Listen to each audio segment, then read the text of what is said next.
Welcome, everyone. I'm Jerusha Graham, the Museum Coordinator for the Robert C. Williams Museum of Papermaking. Thank you for joining us this evening for the first of our virtual artist talks in relation to When Print Meets Paper, an exhibition curated by Georgia Deal and featuring Georgia Deal, Marilyn Propp, Gretchen Schermerhorn, Kelly Taylor Mitchell, and Melissa Harshman. We'll be hearing from three of our artists tonight. I also should mention that the Robert C. Williams Museum of Papermaking is located in Atlanta, Georgia, on the Georgia Tech campus.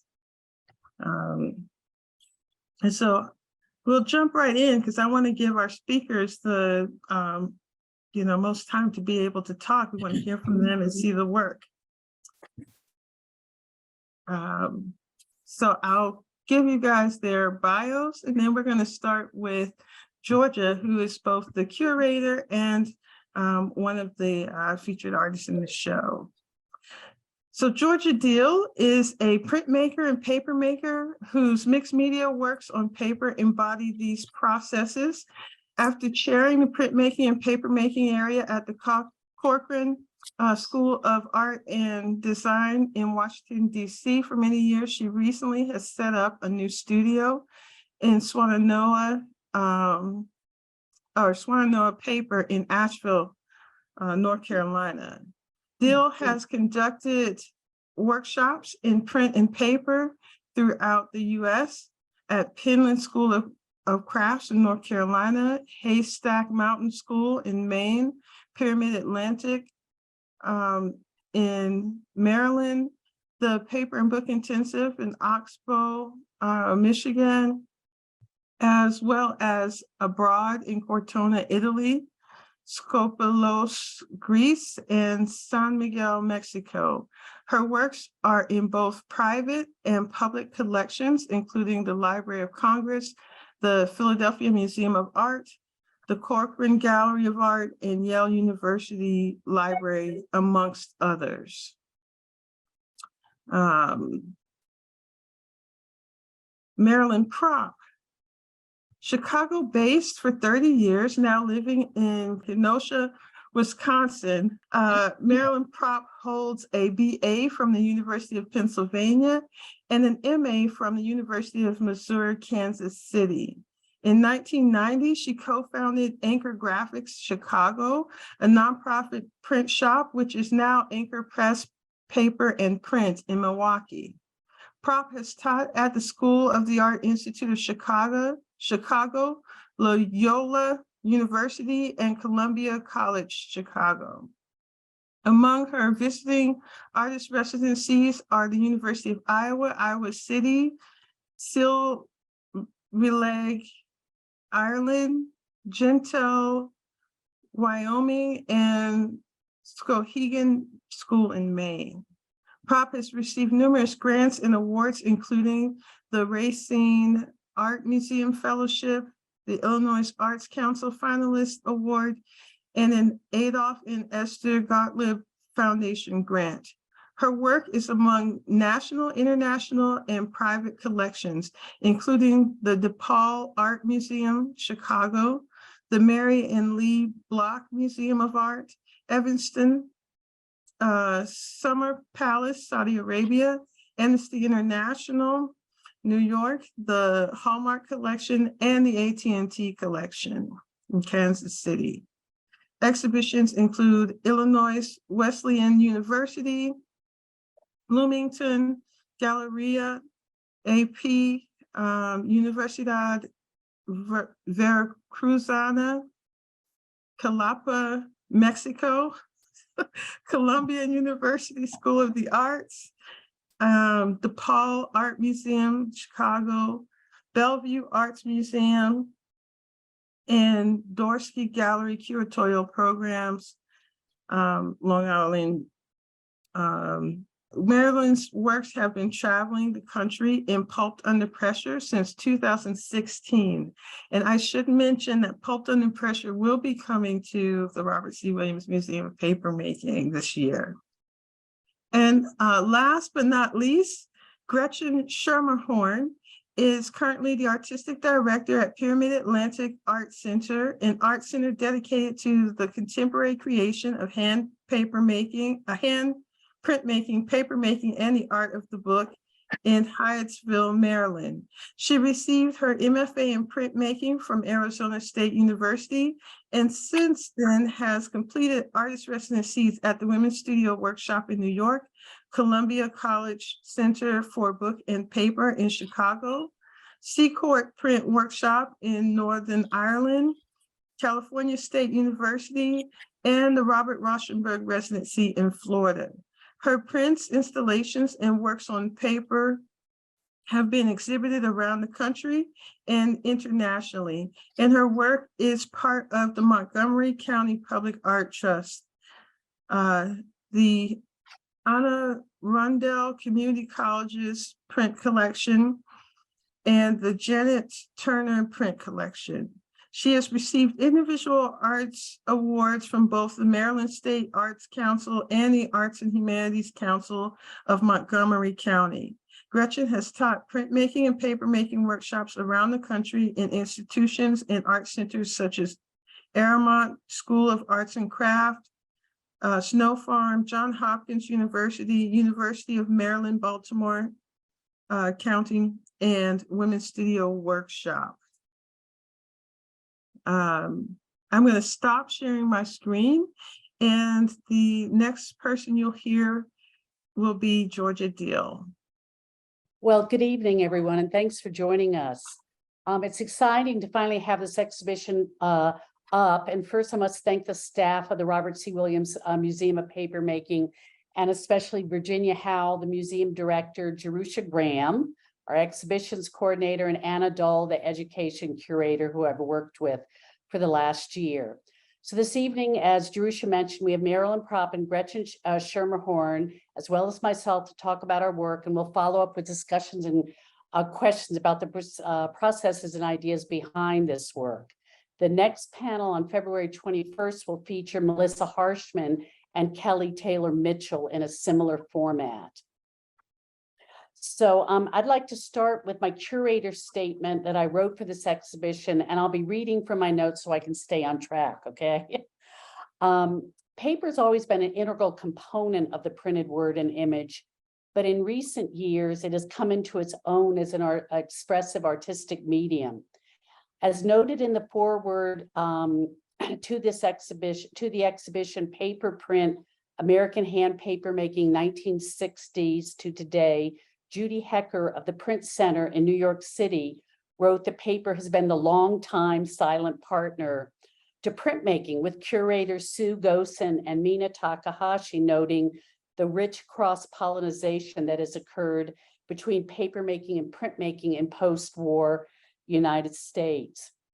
I was invited to be guest editor of last year's issue of Hand Papermaking magazine, which focused on artists working at the intersection of print and paper. And I was delighted to extend the conversation here and highlight the work of the artists exhibited at the museum.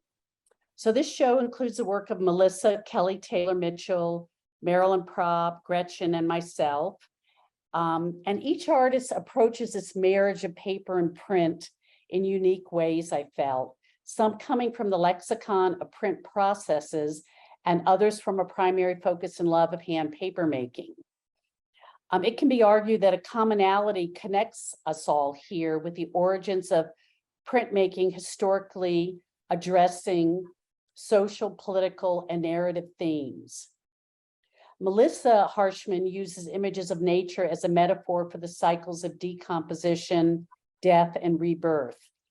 Kelly Taylor Mitchell's work centers on orality and ancestral memory, both real and imagined, and is woven into the fabric of the African diaspora. Marilyn Propp's large circular pieces address a concern for environmentally destructive practices, and similarly, Gretchen Schermerhorn's mixed media work is an investigation into man's relationship with our natural environment. My own prints on handmade paper explore narrative themes of home and shelter and social issues of fear and isolation. Each artist here would likely agree that the inherent properties of both print and handmade paper complement and give voice to their concerns and ideas.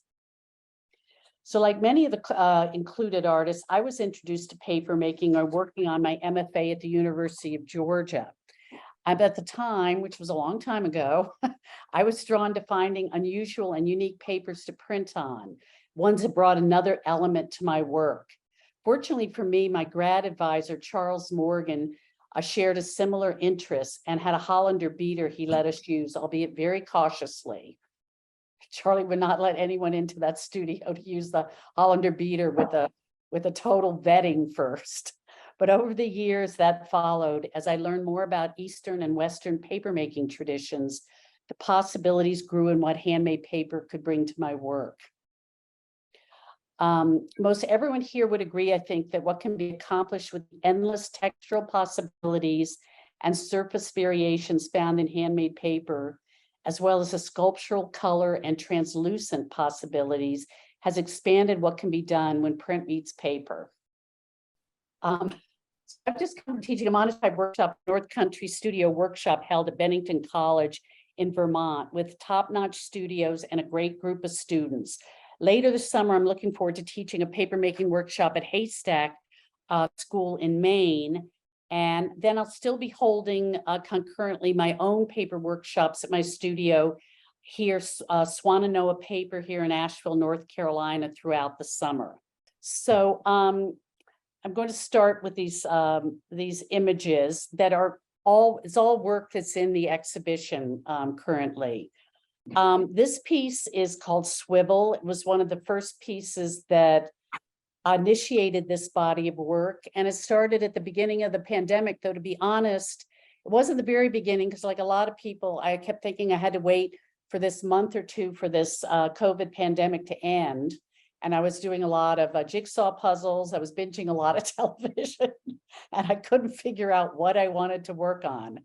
And so I just kind of spun my wheels until it suddenly hit me. And the breakthrough was, this is what I was doing. And these images of spinning gears, spinning tops, this is kind of the images that came forward at this time. And so this was one of the initial pieces.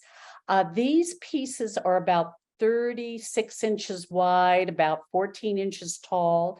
They're handmade paper, obviously, and various print processes. They're monotypes with gum transfer printing. I use pigmented wax. And if you look at the pieces closely, you'll see kind of running through them these green drifting clouds of kind of paper pulp that I painted the original sheets with, which were sort of departure points for the various images.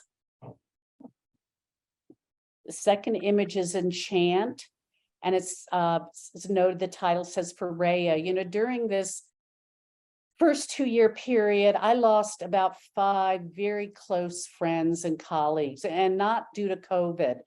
But the very sobering but very sad thing for me was not being able to properly mourn these longtime friends. And many of them were Corcoran colleagues, and you know, not being able to share in memorials or funerals. So I started dedicating these pieces to them. And this one is for Rhea Bednarchuk, who I taught with for 30 years at the Corcoran. This next piece is Adrift.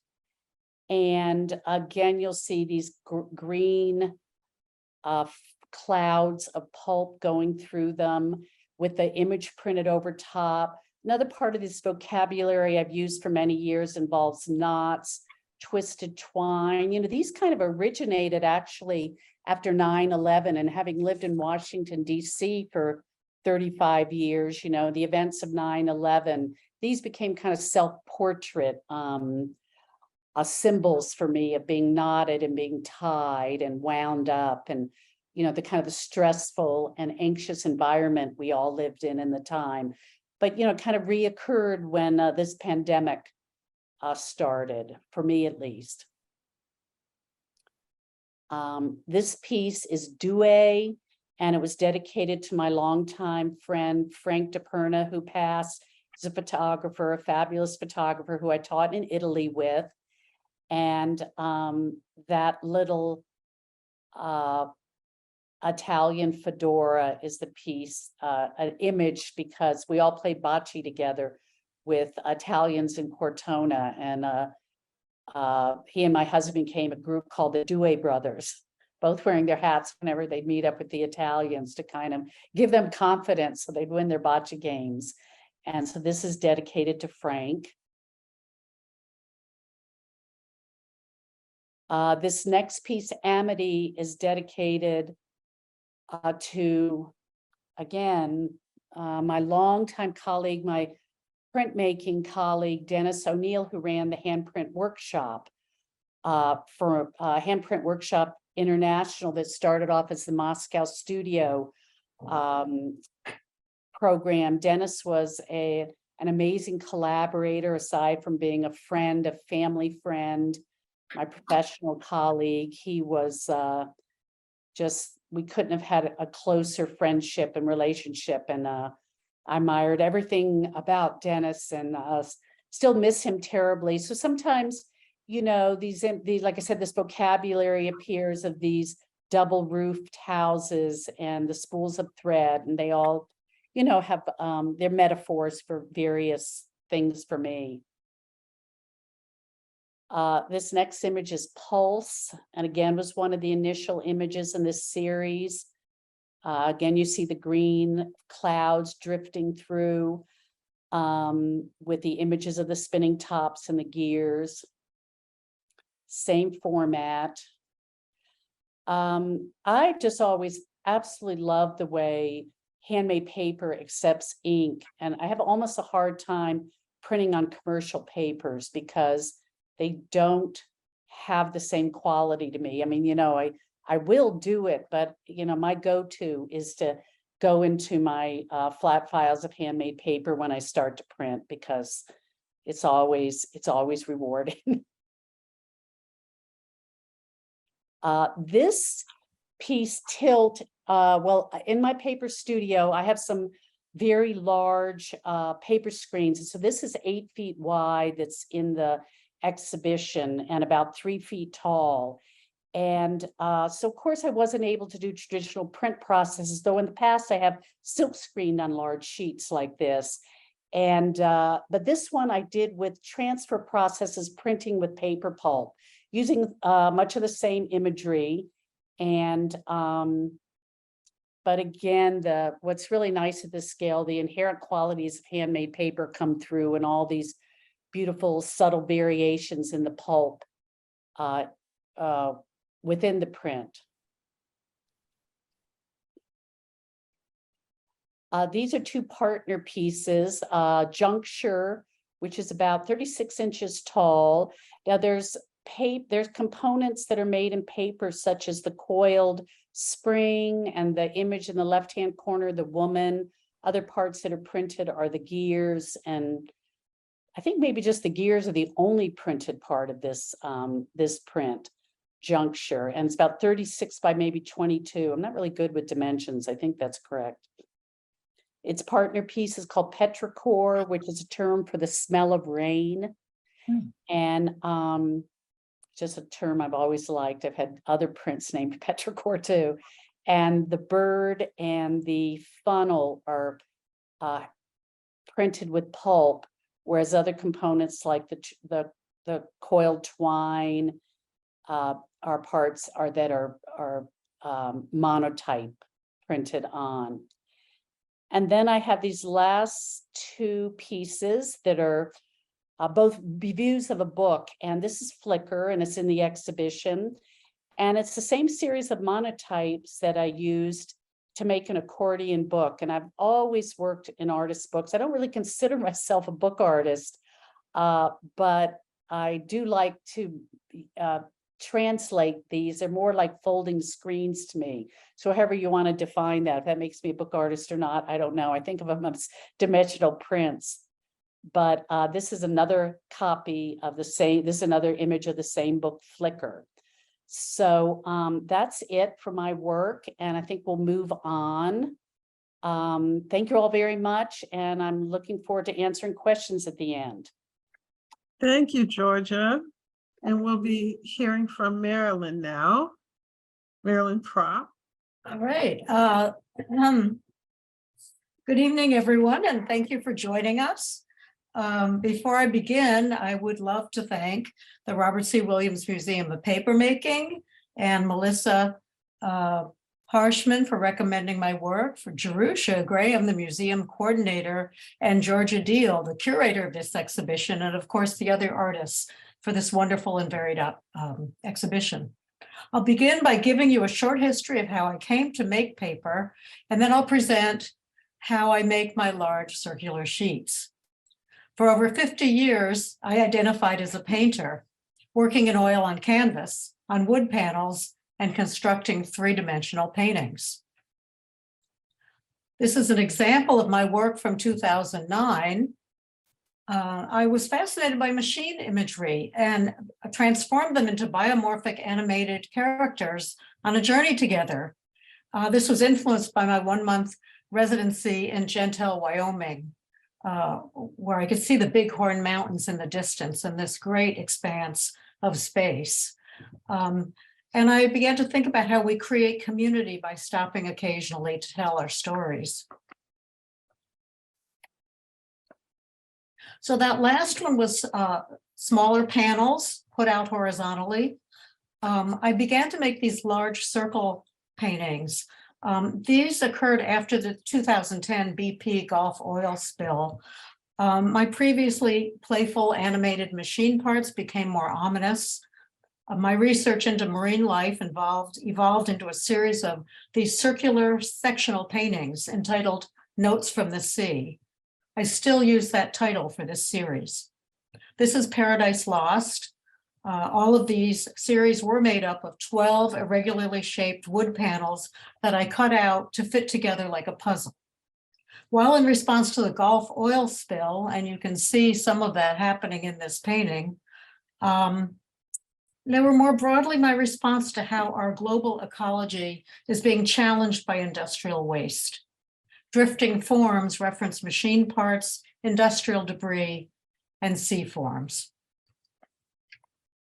While teaching at Columbia College Chicago, I took 2 semesters of papermaking at the Center for Book and Paper Arts. I was so delighted with this new medium. With handmade paper, I could emulate the watery undersea world, and it also reflects the way paper itself is made. It is a watery material in which wet pulp is stirred, formed, drained, and pressed. In 1990, my spouse and I founded Anchor Graphics Chicago, a nonprofit print shop. For 20 years, I watched him and the other printers at Anchor roll up ink and run images through the press. I absorbed a physical memory of this process, and so I began to print relief blocks onto the paper. I loved the combination of the texture, fragility, and color of the paper with the crispness and layering of the prints. This piece and 9 others will be here at the museum for Pulped Under Pressure and have been traveling since 2016. This is my current work. The smaller circles added to the perimeter refer to cell division. In all of this work, marine life is blocked by machine parts, which are morphing into sea plants and creatures. The sea turtle represents the threats to global oceans. They're endangered due to habitat loss, plastic waste, and climate change. Scientists use tagged sea turtles to track their movements, providing an oceanographic map of the areas through which they travel. They're also a metaphor for my own studio practice, as an ancient symbol of creativity, longevity, endurance, and persistence. They journey for great distances and persevere through obstacles. I use a decal box to make my large sheets.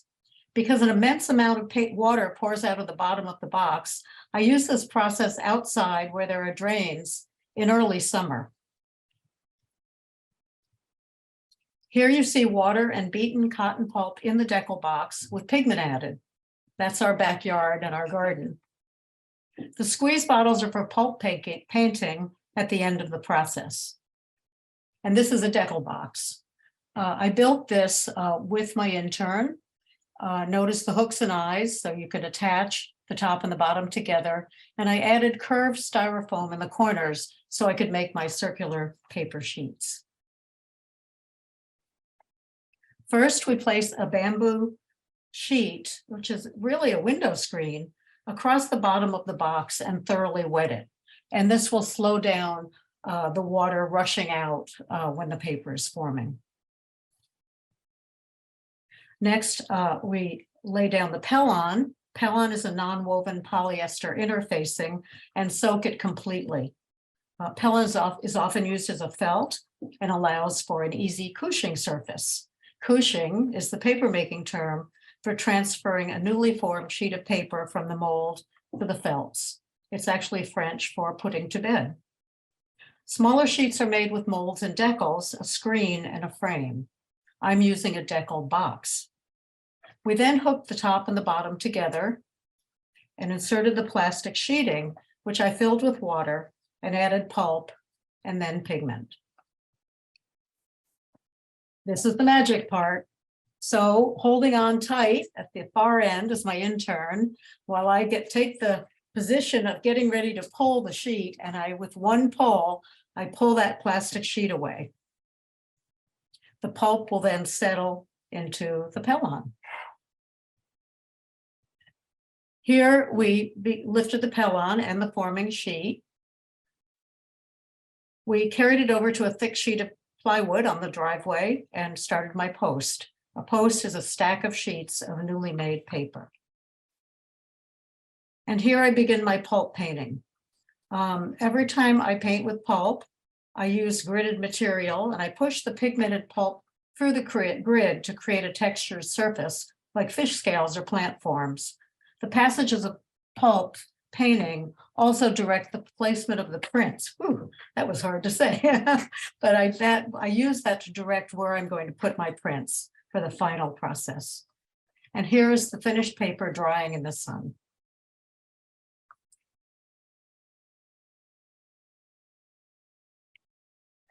This is the paper that I used, which became connectors. And here is connectors. All of the image there are woodcuts that I print on other sheets of my handmade paper, and I cut them out and adhere them to the surface. This slide shows my process. Some of the imagery is printed directly onto the paper, and others are layered through collage, printing on small handmade paper, cutting them out, and adhering them to the surface. So this is the finished piece. Consistent with all the recent work is the circular movement of the imagery, the layered depth, and the impression of looking into the secret life of water, with machine parts morphing into biomorphic forms. I'm very taken with the gear forms, pipes, wires. They all begin to morph into what could be oceanic plants or creatures. This is a smaller piece. This one is in the exhibit. Consistent. This one is more of a horizontal journey. And again, the sea turtle is the recurring image.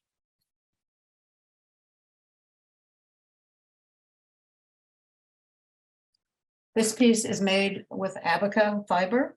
Abaca fiber is derived from a species of the banana plant in the Philippines, and paper made from abaca is translucent and very durable. This piece, when hung in front of a window, the light just comes straight through it.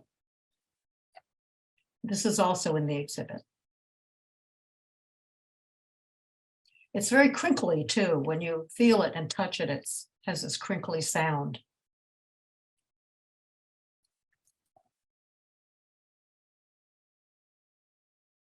This piece is one of the few in which I've actually collaged metal onto the surface. I used to collect crushed tailpipes and other metal detritus in the alleys and streets of Chicago. out of which I created 3D constructions. You can see one of the fins of the sea turtle is actually crushed metal. This really completes the morphing of marine life and machine parts. This is a recently completed piece, Shell Games. The passages of gridded pulp painting have a very active role here. If you look around and through, you can see the little dots everywhere are where I pushed the pulp through the grid. The texture that it creates is very important to me, and it also helps to contribute to the movement within the piece. All of my pieces have this rotating circular movement, these animated forms. Sometimes these are very playful, sometimes they're more ominous. The shells themselves have been printed directly onto the paper, and everything else was printed onto handmade paper with pulp painting, cut out and adhered to the surface. Thank you very much, and I look forward to your questions. Thank you, Marilyn. Welcome.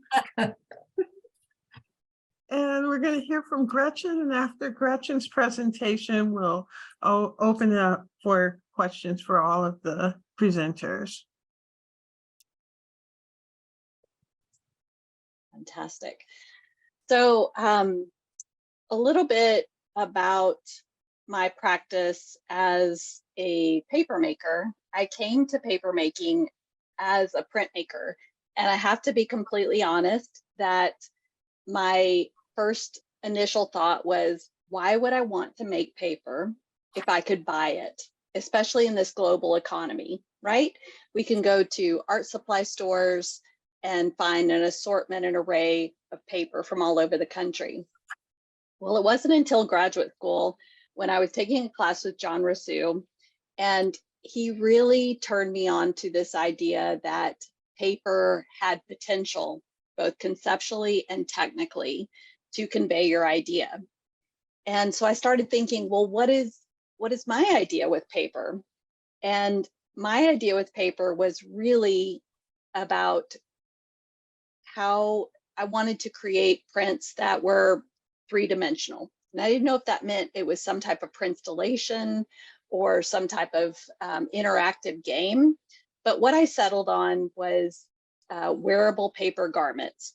And around that time, I've always had a habit of leaving money in my pockets.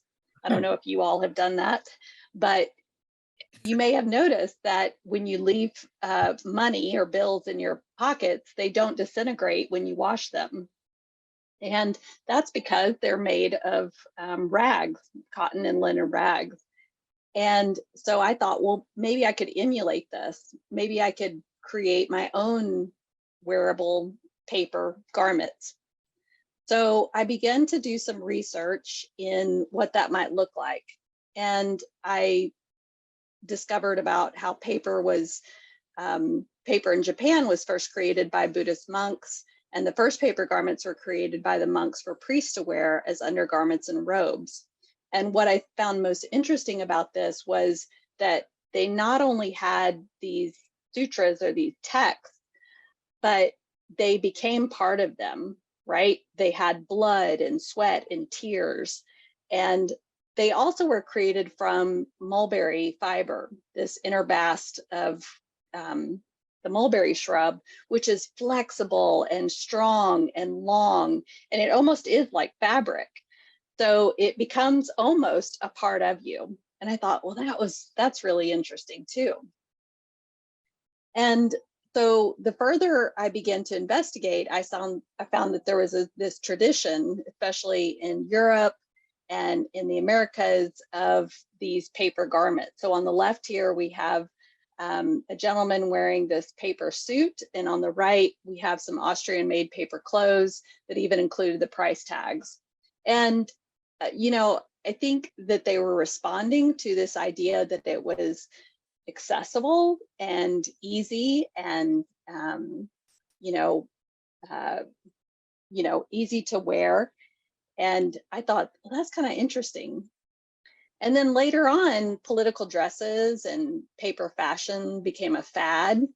And in the 1960s, many of our presidential candidates, including Nixon and Kennedy, jumped on this bandwagon. And so this idea of relaying data about who you would vote for, who you align yourself with, who you see yourself, you know, being on the same team with, really became popular. So I thought, okay, after this research, I thought, well, I need to make my own paper suit. And that was my first foray into making a wearable paper garment. The first one that I made was a response to my dad's 80s power suit. And it's hard to tell from this, but it is life size. And it was fitted to him. And I used some mulberry fiber and hand beat it. And it had, again, almost this kind of fabric feel to it.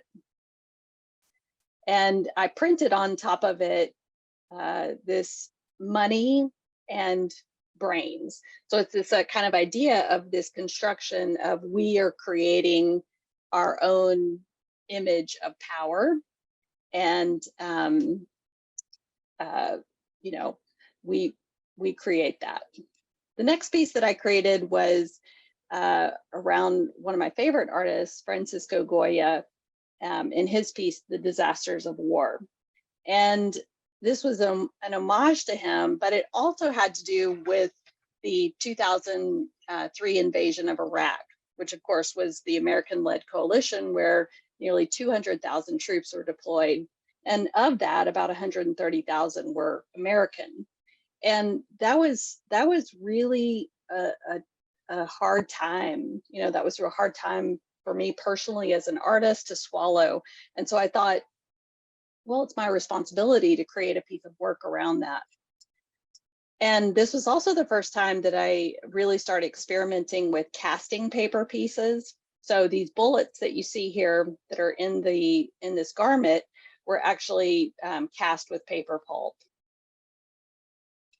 After graduate school, I was still interested in this idea of garments and paper garments, but I became more interested in the idea of who makes our garments and how those people are often invisible and we don't really know who those people are. So some images, handmade paper and relief prints, and also the tags that you see here, the clothing tags, those were scanned and printed on handmade paper as well. After graduate school, I kind of switched gears a little bit and was interested in creating, again, more cast paper pieces, but more kind of biological inspired pieces. So abaca, flax, and high shrinkage cast pieces. And these are really around this idea of kind of the idea of growth overtaking, and kind of like when a cell goes wild, like in cancer. So just kind of morphing.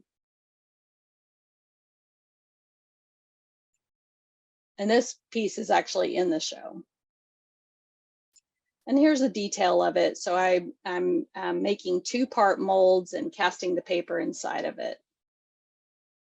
Sometimes dipping, sometimes creating armatures and then wrapping paper around it. And here's an installation view of some of those pieces together. And another view. I really like this idea of the challenge of wherever I'm presented to hang the show, of kind of making the most of it and seeing what how the pieces will look in it. I think that's one of the things artists do really well, is to stretch and adapt and kind of see, okay, you know, we certainly did that in this show too, of, okay, well, yours goes well in this space and yours goes well in this space. And the current pieces that I'm working on are from some encyclopedias that belonged to my parents as a child.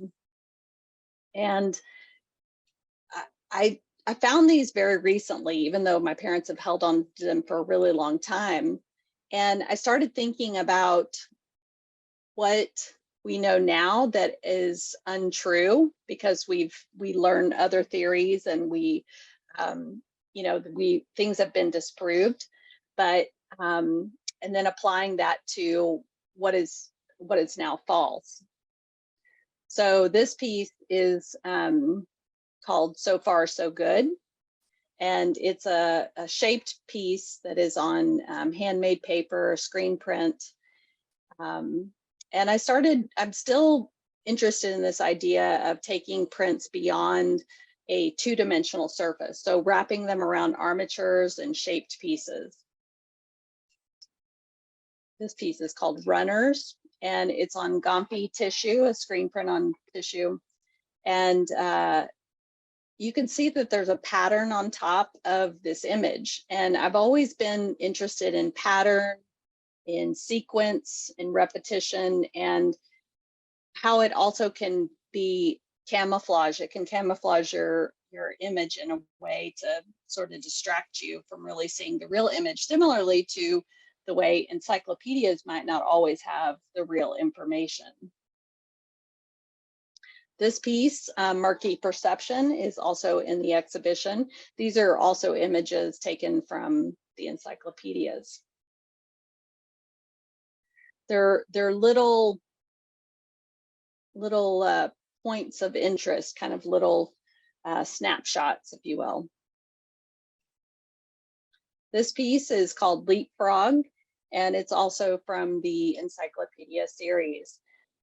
As Georgia mentioned at the beginning of the talk, much of my work is about our sort of antagonistic relationship with our natural environment.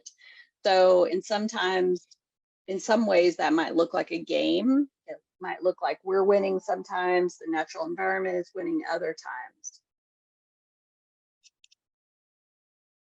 This is another piece, part of that series.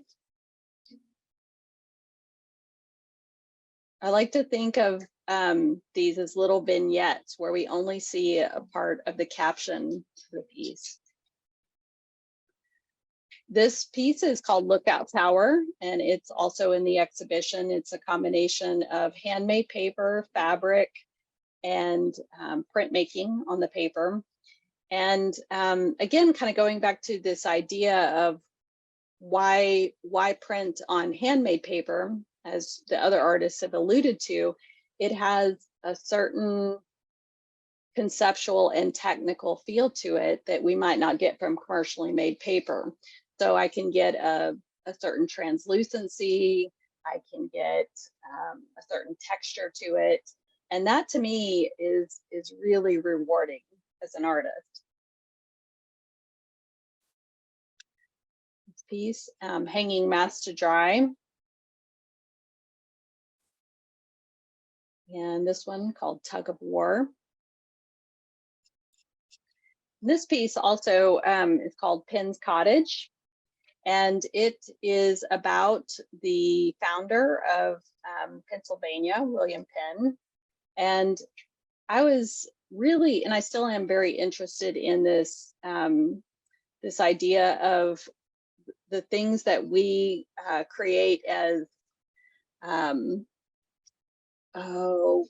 you know, rewards and meccas and go-tos. So for example, in this piece, this was his original home, William Penn's, and here it is in a postcard. And here it is now, and here it is now. Interestingly enough, it's not in the same location. It's been moved a couple of times, but just how over time, our perception of what is the best, what is the ultimate, and how that changes. And this piece, Boxers, is Boxers 1 and 2 and 3 and 4 is also in the exhibition. And again, it's kind of this idea about our antagonism with the natural world and how we are often fighting / playing with it. And here's an image from the exhibition. And thank you very much. And I also look forward to your questions. Thank you, Gretchen. So I guess what people are thinking of, what they'd like to put in the Q&A. I'll ask a couple of questions, or actually, Peggy Bulger has asked to all three of you, does paper lend itself to the artistic commentary of contemporary issues and problems better than other media? Does the making of paper contribute to the problem of environmental distress?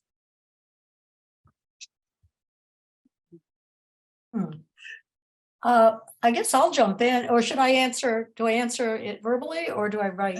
Verbally, yeah. Verbal, okay. Hi, Peggy. Yeah, for me, we're right by Lake Michigan and we have a lot of water. And so, and I lose a lot of water to make paper. So environmentally, I'm not creating a lot of a problem. If I lived out in the desert, I probably wouldn't be able to make paper. So that answers that one question from my point of view. I don't know if anyone else wants to jump in.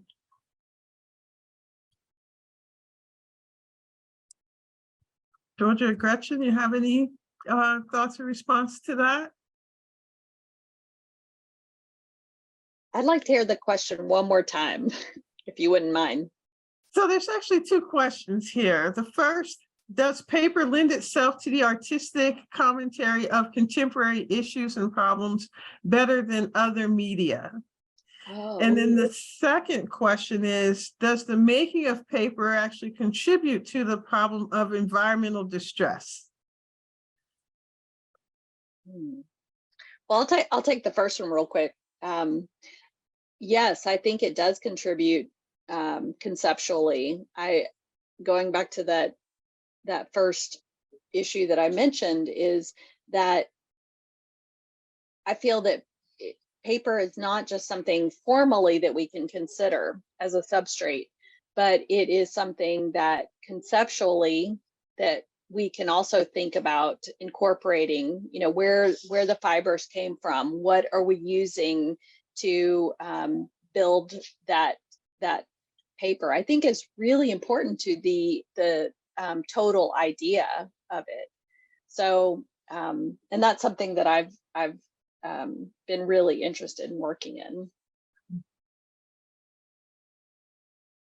And I think also for me, you know, I painted for so many years and paper really translates into my idea of water and what's under the water much better than oil on wood or oil on canvas. I just could not get the oil paint to do what I can do with this wonderful paper that has so much depth, and it really conveys a sense of looking into water, even when it's pressed and dried. So for me, it's better than other media.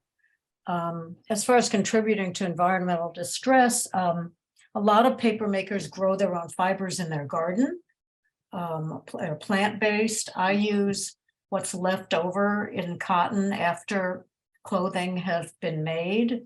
I don't really know about if there are any problems with abaca, but I don't know. I'd have to research that. I think it has much less of an impact than a lot of other art media in terms of contributing to environmental distress. I mean, everything impacts to some degree, but what both Marilyn and Gretchen said, you know, coming from natural materials, recycling of products, I think it's much less harmful than many other media. And being water-based, it doesn't have the same toxicity of chemicals that a lot of processes do. So, you know, I feel it's less harmful. let's see. Betsy. Oh, Betsy, I'm gonna mess up your last name. I'm sorry. So I'll just say from Betsy. She had a question for you, Georgia. Which she would like for you to speak a little bit more about the transfer process, the transfer technique that you mentioned. Well, you know, my process in printing with pulp is really informed by my involvement and interest in monotypes, and I've done it much the same way. I will do drawings with pulp using any number of things to draw with, whether there's brushes or eyedroppers, you know, depending on how much detail or what kind of effect I want. And I do them on Pellon plates, I call them, because they're, you know, it's almost like a printing plate size. And so I can draw it until I get the drawing like I want it. Then I can commit it to the large sheet of paper by couching it on, as Marilyn said. That process means, you know, to lay down, to attach to the larger sheet. So it's kind of a great way to work, I find, because it's like in a monoprint. You don't print it, you don't run it through the press until you like what's on the plate. So it's not like drawing directly on the paper, where it, you know, the pulp attaches to the pulp quickly, and then unless you're, you know, going to be scraping off the image, it's hard to, like, you can't erase, you know. But with this transfer process, you really have a chance to see the drawing, see, you know, where you're going with it. So, and like I said, because I love making monoprints, this was very kind of equivalent to me.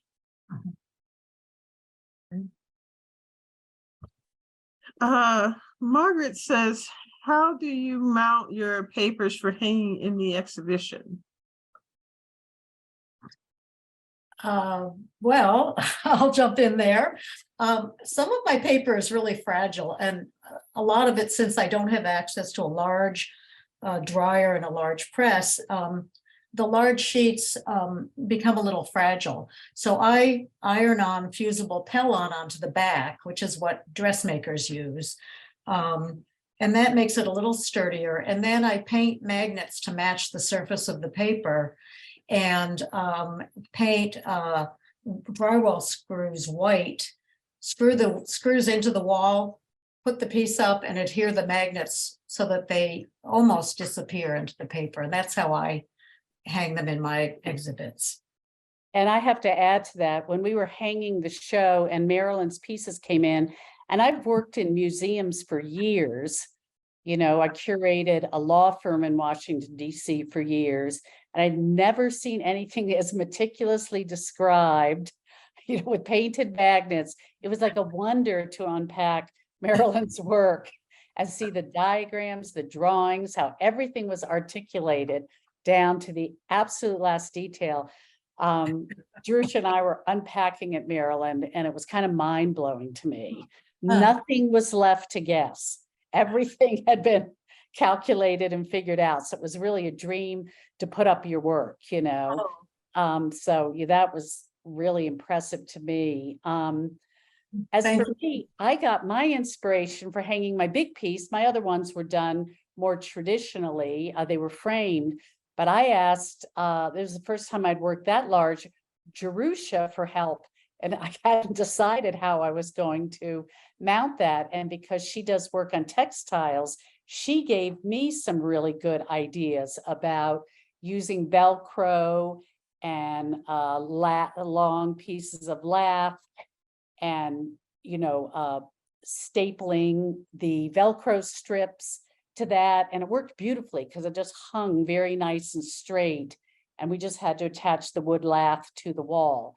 So I'm really indebted to her for helping me figure that out. And I know I'm going to be using it again, because after the price of framing work, I am like so like ready to move away from that. You know, it's just it was really a great solution Jerusha provided for me. And I don't know, Gretchen, if you want to add secrets from the crypt.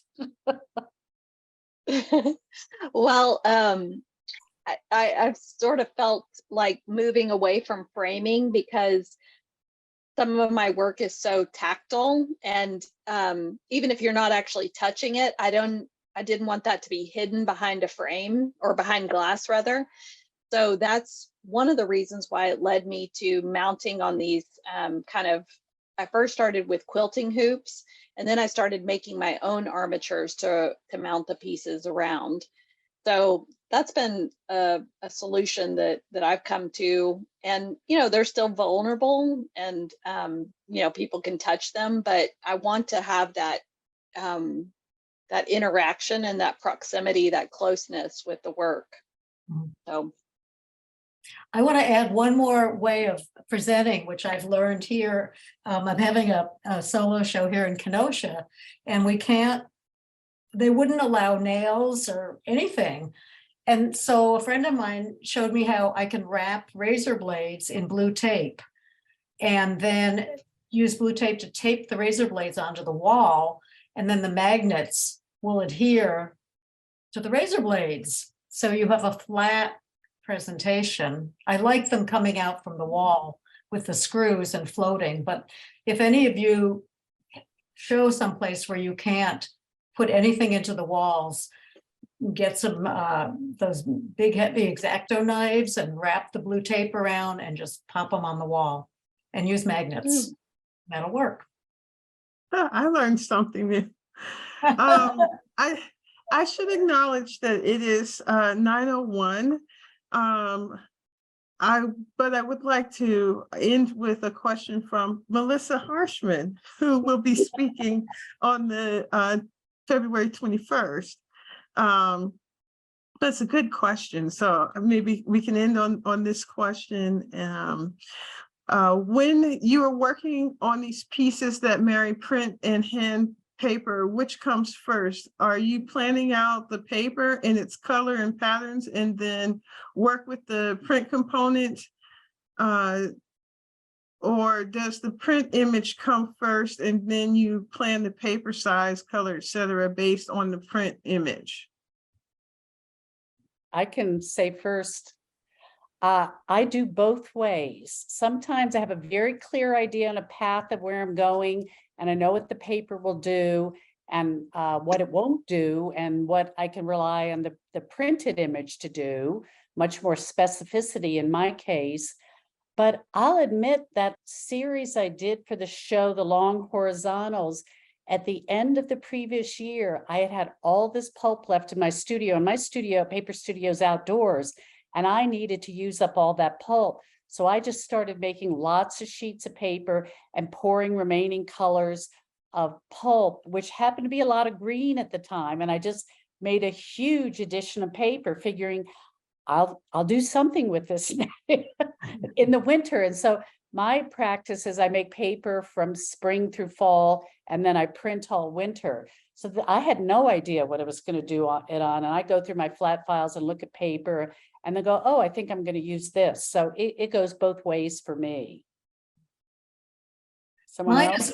Oh, yeah, I'm very specific about the paper itself. I make the circles, I do a lot of pulp painting, and then when it's ready, I put it on the floor and I create mylars. I print mylars of all my different blocks.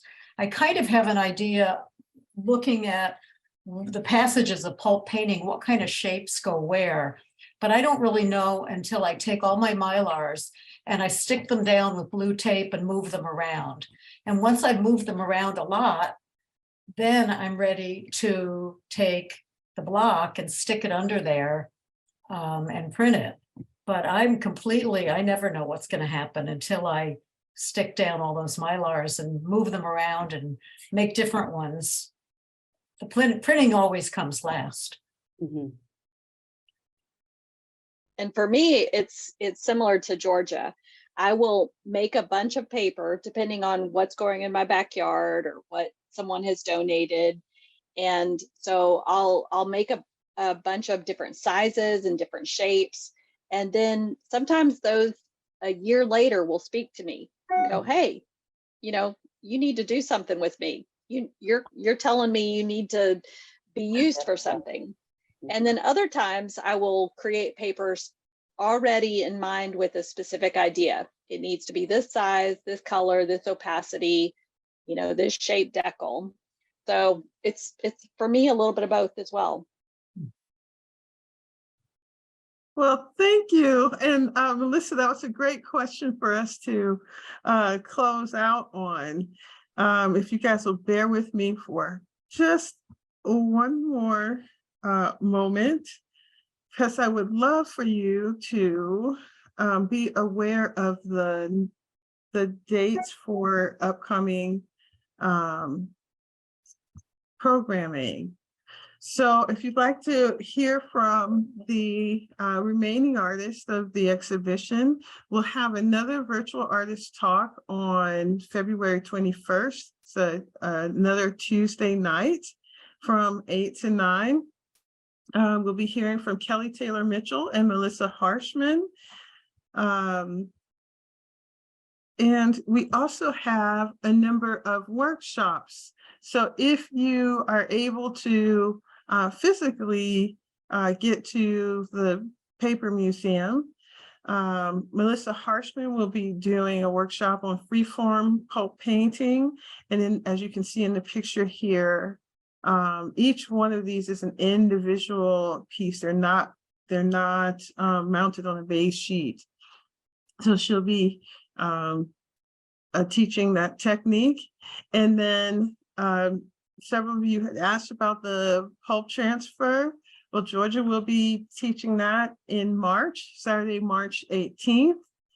And then Kelly Taylor Mitchell will be doing a workshop on Wednesday, March 29th on paper assemblages. You haven't gotten a chance to see Kelly's work yet, but her piece, she works with paper, almost like giant paper sequins. So she'll be talking about some joining techniques to take smaller modular pieces and attach them to make larger pieces. And you'll find all of this information on our website. Also, if you enjoyed this, obviously we'd like to be able to offer free programming so that there's greater access to the information. You know, the artists get greater exposure as well.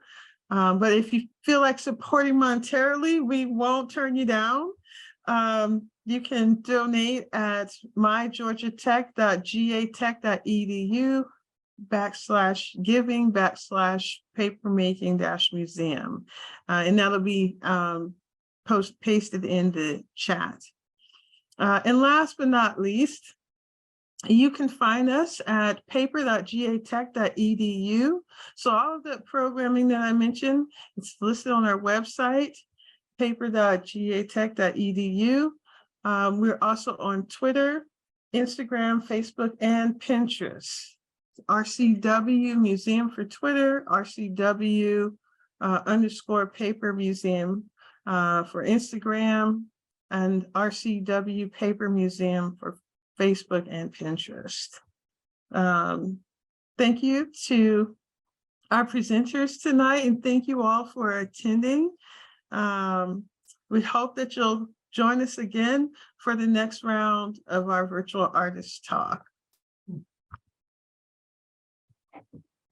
Thank you. Thank you, everyone. Wonderful. Thank you.